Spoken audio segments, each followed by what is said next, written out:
أقدم عنصر أمني إسباني تابع لفرقة الحرس المدني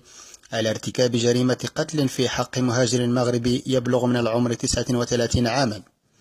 وذلك بسبب شجار بينهما ناتج عن اصطدام سيارة الشاب المغربي بالعربة التي كان يقودها الشرطي الإسباني، الذي لجأ إلى استخدام سلاحه الوظيفي وتوجيه 5 طلقات نارية على مستوى رأس الهالك أردته صارعا في الحين،